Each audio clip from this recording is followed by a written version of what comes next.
watching the East West Football Network. This is Inside the Franchise. Walter Stringer, Fidel Barraza. How we doing, gentlemen? A-okay on this Saturday. It's a Saturday, Good. man. We Happy we Saturday, fellas. we normally don't take over your Saturdays like this, but I think that it's fitting that we just got a couple more teams and we're done. We almost covered almost all 32 teams in the NFL. It's been a journey to say the least. But let's get into it, man. It's gonna be a special. We're gonna go four teams deep.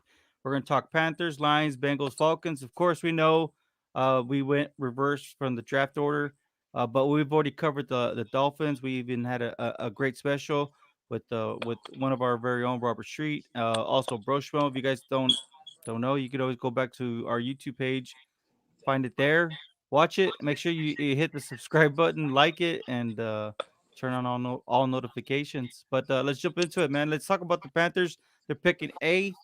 Man, they finished 5-11 last year. They finished they completed 21st in total offense. They were also 18th in total defense. So it was Matt Rule's first year in 2020. I mean, this is a very interesting team, especially with the vision that comes with his head coach, right? Because I mean, let's look at his 2020. Let's look at that draft class, that NFL or 2020 NFL draft class. They went all defense, which is crazy to say the least. Wouldn't you say, guys? Yeah. But what was your biggest takeaways from 2020 from the Panthers? Whoever wants to go first. Go, Walt.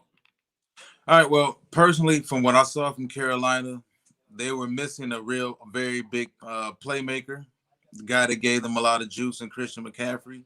I think Carolina played a lot better than people gave them credit for. They were in a lot of games they probably shouldn't have been in a couple big plays down the stretch, a couple equalizer plays. They could have won some of those games. That record could have been different. So, given the fact that those situations happen, typically the new head coach comes in. They have a bridge quarterback such as Teddy Bridgewater pretty much was for the Panthers for the past season. Teddy, who's a pretty steady, solid hand under center. He's good, but he's not the guy who's going to make the big plays down the stretch to go ahead and snatch you some wins. So they moved on and went ahead and got Sam Darnold. I think Sam Darnold is a very good fit for that offense that Matt Rule has, which is pretty quick pace, ball out quick offense. As I said before, he's got one of the best running backs in the league lined up behind him. He's got DJ Moore, one of the best wide receivers in the league. Carolina has some promising young players on defense.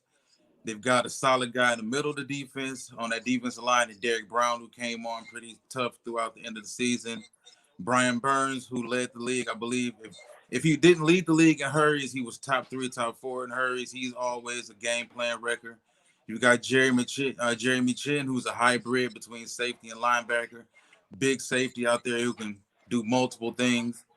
I think cornerback is still a position that they really need to upgrade. And also linebacker. I think if you put a guy like Micah Parsons in that front seven, a big-time playmaker right there, also on the outside of Brian Burns, a cornerback, maybe a Patrick Surtain who can lock down one half of the field, a J.C. Horn or Caleb Farley. I think Carolina's really on their way because the talent is already there that they brought in within just one season. Yeah, for me, it's Teddy Bridgewater, and he's not going to be the answer at quarterback, for the Carolina Panthers that we see. The Panthers trade for Sam Darnold. Also, Christian McCaffrey being hurt this team a lot.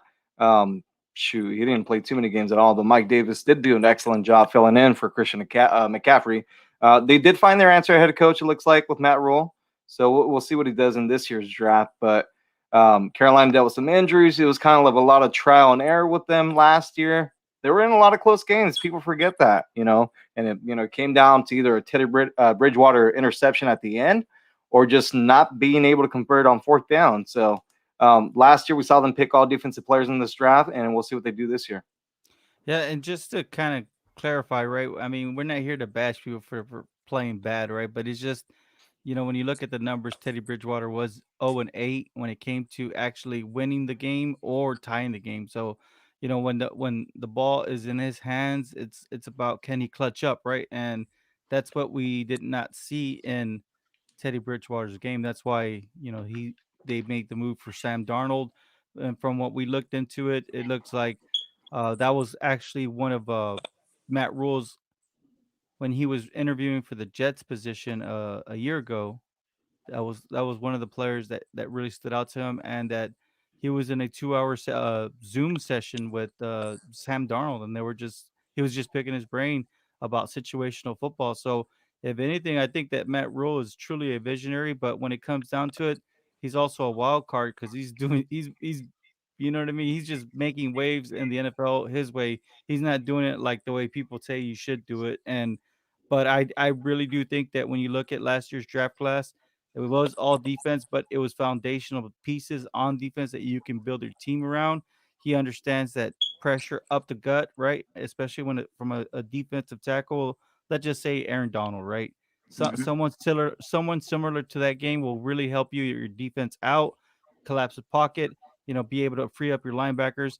And so I think him addressing that early and often really helped them out. Now I can kind of foresee that this 2021 season, picking at that pick right there. I mean, you're picking what is it, eighth?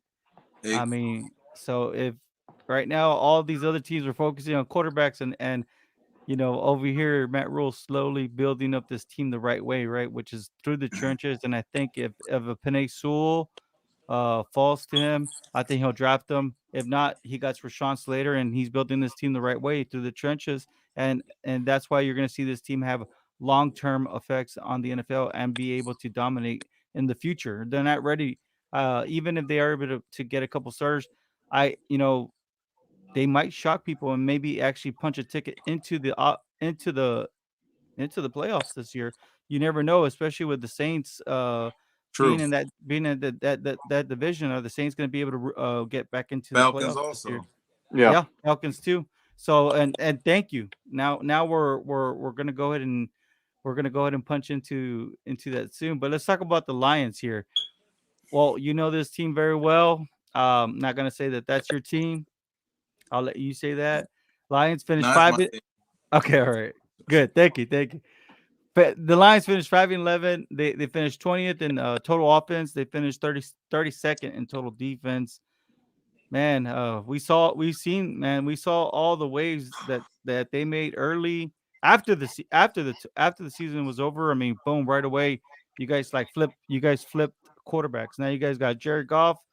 No longer have to worry about Matt Stafford going forward. I'm pretty sure you'll explain that to us. And then of course now you guys have a new coaching staff, and you guys brought in some new weapons. So I'm gonna turn this over to you. Well, I think we want to know what your Lions did for us in 2020, man. Okay, well, they finished 5-11 in 2020. They finished dead last in total defense. They were bottom of the league in passing defense, run defense, sacks. They were just awful defensively. The scheme was very slow and deliberate. It didn't allow players to read and react and play fast. And as we all need to know in the league, you need guys to be comfortable within the defense. You need guys to play fast and smart. That didn't happen. They took Jeff Okuda third overall last draft. I think Jeff was still worthy of a top 10 pick, maybe not third overall. Jeff struggled within that defense. Jeff was benched, played. It shook his confidence up a lot. So now you've got a town that's kind of down on him right now. So they went ahead, they fired the head coach and Matt Patricia. They fired Bob Quinn, the GM. In comes Brad Holmes from the Rams as new GM. He hires Dan Campbell from the Saints as head coach. He hires Aaron Glenn, wide receivers coach from the Saints, as the wide receivers coach. Also, Anthony Lynn, former Chargers head coach, as the OC. So now what's going on? They also traded Stafford. They brought in Jared Goff. Rams pretty much had to bribe the Lions to take Goff. So we've got some picks now. We've got 6 picks in this draft particularly. We've got 4 first-round picks total over the next 2 years, and the Lions figure they can make some damage there.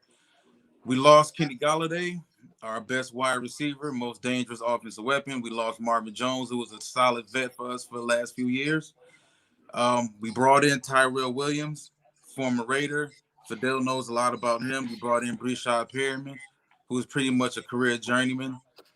Also, son of former Lion great Brett Perriman. We brought in Packers running back Jamal Williams, who I'm actually very high on. I think he's going to create a very solid duo with not Robert Swift, with DeAndre Swift. Wrong sport, not Robert Swift. NBA fans know who Robert Swift was, but yeah, with DeAndre Swift. DeAndre Swift. Yep, and we also signed Charles Harris. For those who may not know who Charles Harris is, or be that familiar with Charles Harris, he was a former first-round pick of the Miami Dolphins a few years ago, who kind of busted out of Miami and was traded to Atlanta. Didn't put on too good of a showing in Atlanta. Spent 1 year there with them last year, and he's on a 1-year deal now with my Detroit Lions. So let's talk about that seventh pick. Now, I'm going to put things out here for everyone who's heard a lot of rumors about what's going on here. Okay. They want to trade back. Nice. That's number one. Idealistically, they would trade back. But if they're forced to stay at that spot at 7, they are more than comfortable with taking an offensive lineman. Whether it's Penei Sewell from Oregon or it's the do-all guard from Northwestern and Rashawn Slater. But they are not outside the realm of going wide receiver. If I that's was gonna, spot falls. I was gonna say. I mean, Devontae Smith. I know everybody wants to make a big deal about his weight, man. 6 foot, 166 pounds, but I think that he's gonna be a monster in this NFL too, man. I mean, Well, that's the thing. People have to pay attention to the fact that he played strong. Yeah. People look at guys' weight and just assume they're weak and they're not strong. He plays very strong. He's got a body type similar to Isaac Bruce, and Isaac Bruce played very strong. Marvin Harrison was another guy who played functionally strong enough, but Marvin also knew how to play quick and heady enough to avoid a lot of unnecessary contact. I was gonna say I've been seeing a lot of the Marvin tape or comparisons as of late. True. Uh, but going back to it, I think that when you look at it, you have Jared Goff, you have your tight end, what is it? TJ Hawkinson. Hosh Hoshkinson. I don't know why I always want to say that, Hawkinson. but Yeah. Hawkinson. So when you look at it, right, and sometimes you think, man, shouldn't the Lions be considering Kyle Pitts here? But in reality, when you look at it, TJ looks like he can offer you some kind of. I think you got to give him these next 2 years to He kind of gives you a prove lot of leeway that you don't have to take Kyle Pitts if he's there. exactly. So when you look at okay, yeah, the offensive line is good, but I will say this: I did hear Brian Broaddus, he's well known here in the state of Texas. He's a former scout in the NFL and was a part of draft in the draft process. But he said that his guys are telling him that the Lions are all in on Jamar Chase. So that would be an interesting Huh. pairing. Yeah, it'd be an interesting pairing if that's who they want this entire time. Well, Dave Burkett, who you all can follow, he's a very, very, very solid writer from the Detroit Free Press. He's been screaming Kyle Pitts for the last 3 weeks that Kyle Pitts is going to be the pick. Well, Wow. and then also, gentlemen, also, we know that the difference between tight end money and wide receiver money. True. Yesterday, Guy Haberman and John Middlecoff, a friend of the program, was talking about like, hey, what if they just transition Kyle Pitts to wide receiver? Because they would be able to do that. Now, I know right now he's slated as a tight end, but that doesn't mean he can't change position. True. So just something to keep an eye on. True. Well, I mean, you look at it, the Lions had a horrible 2020 season. Obviously, Matt Stafford, we're going to see if he could change things up with the coach like Sean McVay with the Rams. Lions, they I don't know what they've been doing for the last 3 years as far as their drafting. It just looks like they never really had a solid foundation. I think that this draft is going to say a lot about Brad Holmes, right? That's his name. Yeah, Brad Holmes. Brad So Holmes. so they're gonna go. It's gonna say a lot to say the least for what their vision is as far as team building, and then of course Dan Campbell. I mean, he looks like a big rah rah kind of guy, you Yeah. know. I don't And know. also we know he likes to bite kneecaps. I was That's what gonna he said at his say. press I mean, conference. I Yep. I I was gonna say, what did he say in a press conference about biting? And you finished it off. Yeah. So, I mean, it's good. It's a different environment. What before we get off of them and kind of predict what they should do or what we're hearing they're gonna do. What is this coaching staff done for Lions fans? Well, It's giving them complete 360 hope. oh wow, You okay, know, great. I think when people pretty much had a preconceived idea of who Matt Patricia was before he even got here, personality wise.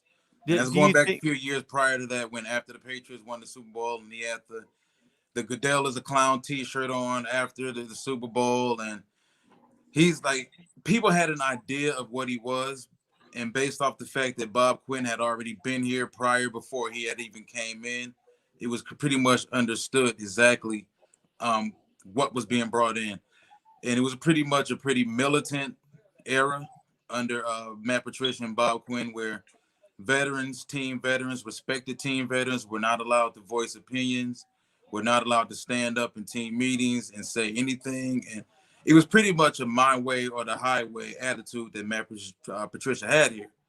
And with that being said, you can't have a my way or the highway attitude when you don't have the win-loss record to back that up. Let me ask you something real quick before we turn the page. Do you think that Matt Patricia scandal at the beginning of his tenure really changed the landscape for his coaching career? Not at all. So it was mainly just his It situational was football. wins, losses, and the fact that he lost control of a locker room. It makes perfect sense. But I mean, you guys still got some key players in key positions. So I mean, I haven't lost complete hope. I think the offense is in better shape than what we think. I mean, yeah, it'd be nice to add that offensive line help, give Jared Goff, not such a big stage, right, and allow him to play True. football. So let's move along. I know we've done a special on the Dolphins. So yeah, the Dolphins would be picking six, but we're gonna jump right into the we're jumping right into the Bengals. They finished 4-11 with a tie. Yeah, 29th in total offense, 26 in total defense. Bengals, they found their franchise quarterback, Joe sure Burrow, did. man. Hey, but even with Joe Burrow, they still struggle to win. So let's just say this right now. Zach Taylor, the head coach, it seems that he's on the hot seat right now. Mm-hmm. This, I mean, we know we saw the injuries that they had that were piling up on him, especially on offense. And I mean, even with Joe Burrow going out with that torn ACL. But I mean, in a nutshell, was there anything else in 2020 that stood out for you guys aside from Joe Burrow for the Bengals? Nothing at all. I mean, Zach Taylor's in trouble. I mean, the Bengals were in some winnable games. Let's not forget. the They bank, were the up. Yeah, they were up big against Indianapolis. That's one of the games that stands out to me. And to let old man Phillip Rivers come back and beat you, I mean, it doesn't look too good, right? Look, at least they have their franchise quarterback. That's what we found out last year. Now, do they have their coaching staff for the future in place? I don't think they do. Again, if they struggle next year, we might be talking about a new head coach for the Bengals in 2022.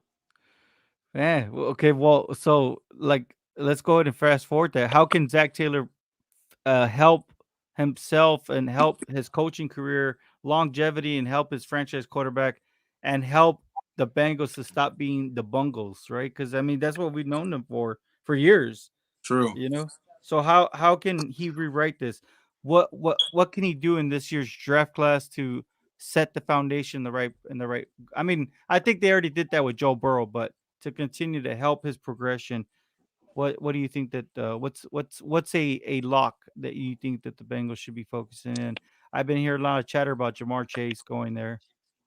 Yeah, personally, I think they should show Joe Burrow they actually give a damn about him, and Joe Mixon that they actually give a damn about him, and they need to continue to upgrade that offensive line. I think Jamar Chase is a luxury pick. At the end of the day, you can find a lot of significant wide receiver help in the second round, also in the third round, also tight end help in the second round if they decide to go tight end with that pick in the second round. Hey, So we want to hear some second round names, man. Give us yeah, some yo. names, So I man. just think, Come look, on, Walt. I'll get to it. I'll get to it, Jerry. Now listen. No, because this man, listen, this means a lot to me. What do they I do listen. first I'm a round huge. and Listen. second round? I'm a huge Joe Burrow fan. All right, me too. Huge Joe Burrow fan. You know, He's I Mr. think Cool. he's got. I think that the arm strength is fine enough. I think he's It very, is. very bright, intelligent. I love his instincts within the pocket. I like the fact that he's able to get out and move when the He's pocket tough. breaks down. He's a very, very solid improviser. He's accurate. He doesn't turn the ball over. And I think the best thing you can do for him is give him a very solid left tackle for the next 11, 12, 13 years. And they also need to make sure that they figure out what's wrong with Joe Mixon and why Mixon can't seem to stay healthy. Because this team currently, if they can solve the offensive line in this draft and they can manage to keep Joe Burrow healthy and they can get 1,200, 1,300 yards out of Joe Mixon and 9, 10, 11 touchdowns, and they can put solid guys around Joe Burrow on the perimeter who can just catch the football and get open. Joe Burrow doesn't need a superstar at wide receiver. He needs guys who can catch the football and get open. Joe Burrow's a superstar within himself. So I think the best thing they can do for him is to upgrade that offensive line. I think Jonah Williams is going to be a good player. I think Billy Price is very good for them. He's a very solid player within that offensive line. Just help the offensive line out. Worry about the Yeah. wide receivers and the skill positions later on. Yeah, I mean, and I'm gonna have to agree with you, Walt. They got to protect their franchise quarterback. I mean, we saw last year he tore his ACL. You know, you don't want these young quarterbacks to keep on getting hurt with major injuries and whatnot. Right. It is rumored that he's going to be ready by week 1 this next season, so we'll see. But if you're the Bengals, you got to protect your franchise quarterback. You haven't had one in a while. Protect him. It did not look good when they revealed their new jerseys, and you see Joe Burrow's scar on his knee. That thing did not look Right. nice. It did not look Right. good. So Yeah. And what then did they? also, real quick, Jerry, but we talked about the Bengals getting protection for Joe Burrow before he even started playing. We did. So what do they do? Well, What I would do, what should they do? What do you feel that they should do? I they mean, this should is take Penei Sewell. Penei Sewell. Okay. Yes. Second round, give us some names of other wide receivers so people are not all enamored with Jamar Chase. Okay. Second round, I think depends on what they want to do offensively. They could look for a big guy, big wide receiver. They could. They already got two. Huh? They got two already. You got T. Higgins and True. They Tyler could look Boyd. for another one, or they could look for a slot guy. There's going to be plenty of slot guys available at that spot. I think tight end is still a big need for them. If you're looking to really help out Joe Burrow, for example, you could get a guy like Pat Fryermuth, who he can help out in the run game. He can help out in pass blocking. He can also help out and get out there and catch passes. And he's a massive human being. What is he, about 6'6", 260? They call him Baby Gronk. Yeah. So I think picks like Sewell in the first and Pat Fryermuth in the second could really help out that team, that offensive line a lot, and help out that offense. And blocking. Yep. What happens if somebody's like, no, we need wide receiver? I mean, is there any second round names that people should be aware of that maybe could be a first rounder? Just that we Elijah can be Moore. aware. Elijah Two Moore. Moores. Elijah Moore and Rondell Moore. Well said, man. You know what? I think that everybody should go and find some way of looking at both these guys, these young men play. I think Elijah Moore is actually very, very, man. That kid coming into college, I mean, he was just breaking ankles like crazy. So I think that people need to find a way to look at their game, and you'll be able to see that. So if they do this, do you think this extends Zach Taylor's what would extend get Zach Taylor off of the pre notion of being in the hot seat right now, and what kind of record would he need so he could be to give another run at this? Doing everything I just said. I know, but Listen, what record would he need in 2021? Oh, the Bengals got to be realistic. Looking at the division they play in, they're nowhere near Cleveland right now. Okay, that's what I want to hear. They're nowhere near Cleveland. They're not. They're way behind the Ravens when it comes to the learning curve. Very true. Right now, Bengals, Browns, Ravens. If they finish 6-11, I'm sorry, 6 and Yeah, you're right. yeah, I'm 17 right. games. Yeah, Yep. 17 No, games. I think 7. I think if they can win 7 games, Okay.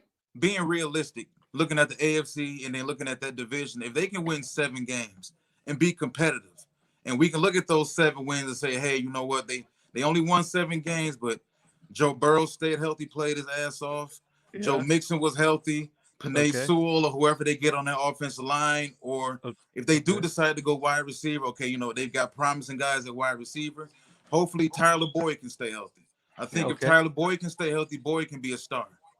He's another guy. So if I think Joe Burrow is the one guy that can save Zach Taylor's job. Wow. So if they finish 6-10, are they is he back in the hot seat? Yeah. Oh damn. Okay. Well, there you It's go. 3 years of losing. It may not be his fault, but And it's then yeah. if I can throw something in there real quick, keyword for the Bengals next year: be competitive, be in Competitive. games.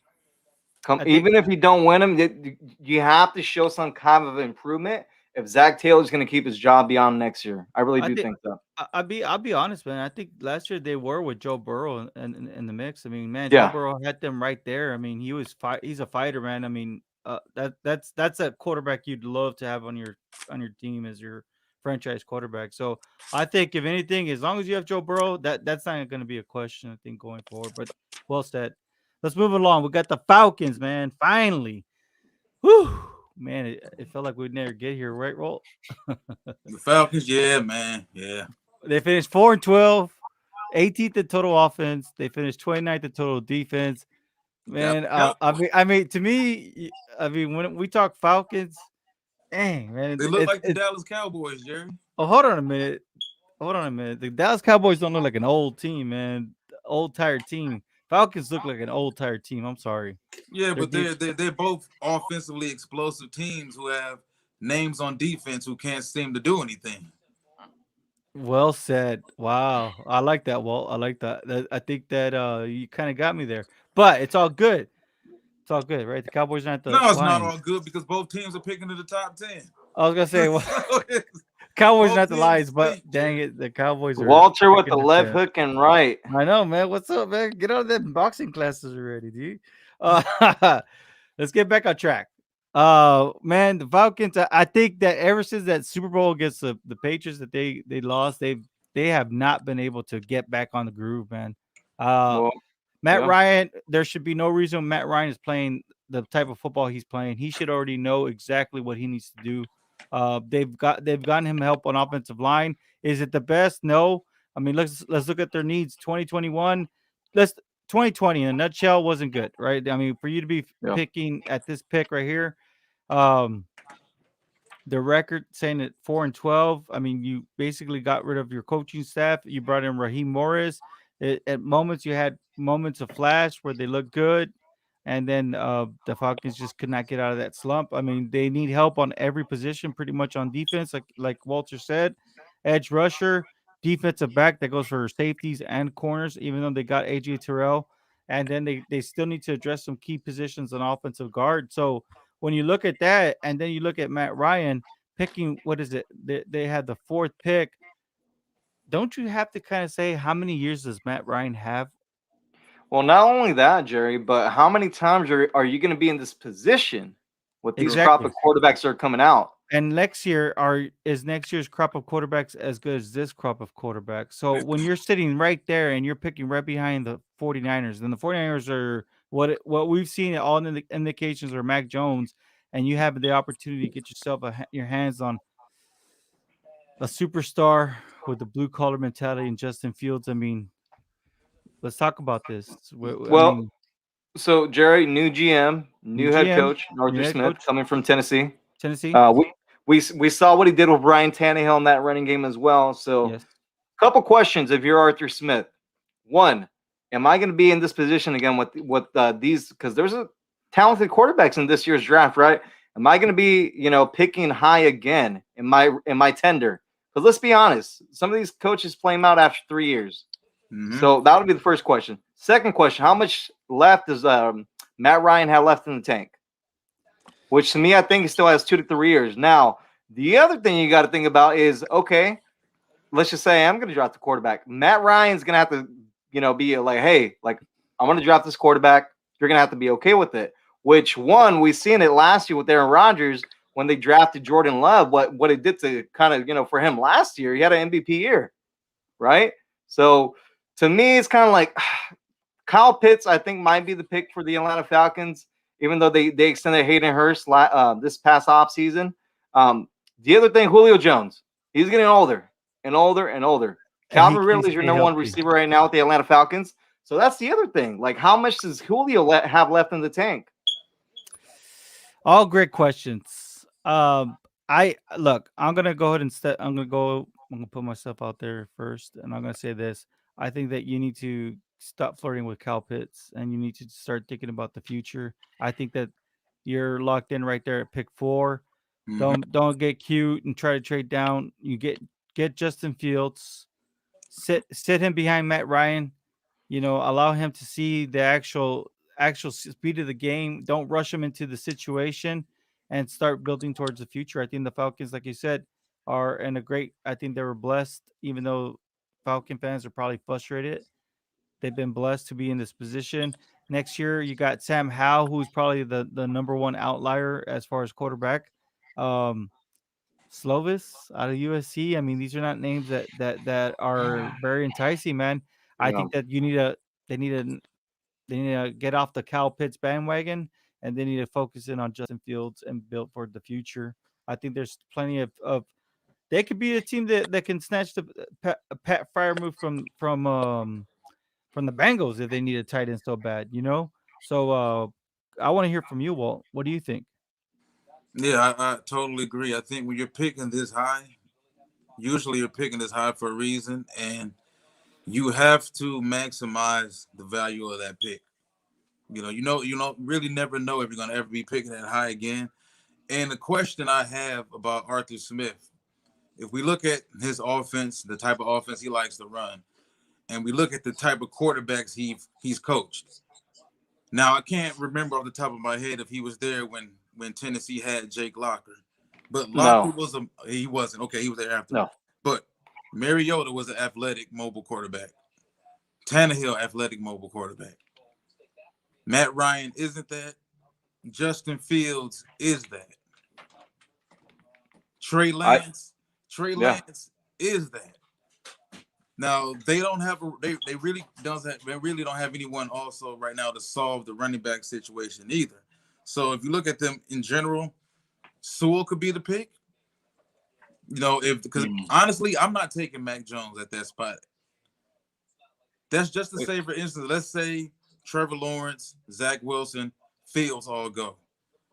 I'm not comfortable taking Mac Jones at that spot. I would rather take what I perceive to be the solid, logical pick, foolproof pick, and it would be Penei Sewell if I was the Falcons. But I agree 100%. If Justin Fields is on the board at that pick, you're picking that high. You have no idea when you'll be picking that high again. Matt Ryan puts up a lot of gaudy numbers, but he hasn't been able to dig you out of this ditch that seems to me that's been getting deeper and deeper and deeper ever since New England pretty much closed the casket on them a few Yeah. years ago. And then Walt too, and Jerry, we have to think about this. So this is probably going to be the most important draft for the head coach and the GM of the Atlanta Falcons. So whoever the pick is here at 4, they have to hit on the pick. You cannot draft this high and draft the bust. You can't. Yeah, I just don't see. I mean, even look at the Titans. How much did they really had how much did they involve the tight end position in that style of offense they ran? A I little mean, bit. We a saw little. Johnny Smith have some great games. Yeah, they're very inconsistent. So I don't Yeah. think Cal. I think you picking Cal Pitts would A basically mistake. put you in a situation where it's not It what you doesn't run. make your team better Yeah, in general. It you doesn't. you said it. You, Now, you said it first. You said it's going to be power run and whatnot. Okay, yeah. fine. How can you get yourself to that position? But take into consideration Matt Ryan is 36 years old, going to be 37 pretty soon. Like you said, how much more torture do you want to put these fans? Hey, That's why I said Purgatory. Justin Fields. Or why Like didn't? it's kind of purgatory. Well, they're beyond purgatory because they've been losing bad. But when you're losing and blowing big leads, and your quarterback is throwing for a bunch of yards, but you're still losing, and it's sometimes things get stale. And just because you trade a quarterback or trade a player in general, a lot of times people feel, well, if you want to trade a guy, that means you don't like him. No, it's sometimes it's better to move on from someone while they still have some sort of value. Yeah, Look at what the Lions did with Matthew Stafford this perfect offseason. example. Yeah, perfect example. And I think Yeah. from a physical standpoint, from a physical talent standpoint, people around the league are probably still higher on Matthew Stafford than they are Matt Ryan. True, So very true. if the Lions can move on from Matthew Stafford and they're losing, what makes people believe the Falcons can't move on from Matt Ryan? So this is my scenario right here before we end it off. If they're Justin Fields there, freaking run to the podium, turn Yeah, it in. If he's not there, right? Because some people still believe that Justin Fields could be the pick for the 49ers, which he should be. I think that maybe Trey Lance would probably be a situation because I know we talked about it. He doesn't really have that much tape. What Yeah. we've seen, we like, and maybe he would need to sit behind an actual pro like Matt Ryan to Yeah. kind of get more accustomed to the day to day for an NFL quarterback. Yeah. I think that would be ideal for him because, like you No, said, you don't know yeah. if you're going to be in the Yeah. situation again. And then also, what Walt talked about it a couple days ago is, are you gonna really trade or draft Trey Lance? I mean, with no pretty much no tape of last year. I mean, are you willing to risk your future for that? Like, it Oh, comes down to that too. And I know some teams are, it's out there. John Lynch of the Niners is in love with Trey Lance. We're seeing a lot of these he say she said things, right? It's the week of the draft, so we're gonna even hear even more about these things in the coming days. But I mean, are you willing to risk your future for Trey Lance? yeah, I would. I'm not. I listen. I already stated. You did. You Listen, did. when it comes to the Falcons, if Fields is on the board, I'll take Fields over. I'll take Fields over Sewell. Oh, I'll take But Fields over everybody if pretty much Fields in is this draft. gone and I have to choose between Mac Jones, Trey Lance, and Panay Sewell, Sewell is my pick. The safe pick. It's a safe. It's a very safe pick to say the least. At least we're not getting any wild card names like Najee Harris being the fourth pick That overall. that Hey, we've seen some people actually in the beginning of the process having Najee Harris picking six. Or I'm sorry, um, who was it? The Dolphins at once they got down to 12, right? They're like, Yeah. oh, Najee Harris to the Dolphins. I was like, wait a minute, that's way too early for Najee Harris. But you never know, right? I mean, it's Yeah. like you said, it's your cup of tea. Najee Harris is from Alabama. Where was Derrick Henry from? Alabama. Bama. Uh, Now, but I mean, it would be ideal though. I mean, if the Falcons would draft him, in the later rounds, not the first round, of course. they would have to probably jump. They would have to probably jump back into the first round to do that. But that would be, I that would think be if to me. they That would be foolish also because they still have a lot of needs. they do have a lot of needs. But if they did something like that, that just shows you that this new regime is all in as far as Yeah. winning a different way. So for sure. But man, how many days are we away from the draft, guys? Let me see. Sunday. We are 5 days away, if I'm not mistaken. Yeah, we are 5 days away. Yeah, So 5 days away. tomorrow we're gonna go ahead and cut out the last three teams. We got the 49ers. We got the 49ers up. We got Woo! the New York Jets up, and then of course the Jacksonville Jaguars. Finally, man, we got here. And you know what? It's crazy, right? Like for the Jets, the Jet fans were so pissed off that they they did not get they did not lock their first pick overall. But for them to be so excited now because it even got to Jacksonville Jaguar fans kind of like, I like that quarterback, But what a great position that the Jets fell into. They're going to be able to The, lock in a rock star yeah. quarterback like that. The biggest wild card in the whole draft we're going to talk about next in the Niners tomorrow. So I'm excited for that show. Yeah, Oh yeah, oh, yeah. that'll be tomorrow. So thank you all for tuning in. Thank you all for the support, for the love. We really do appreciate it, and for the comments and whatnot. And stay tuned. We'll be on tomorrow. Thank you all.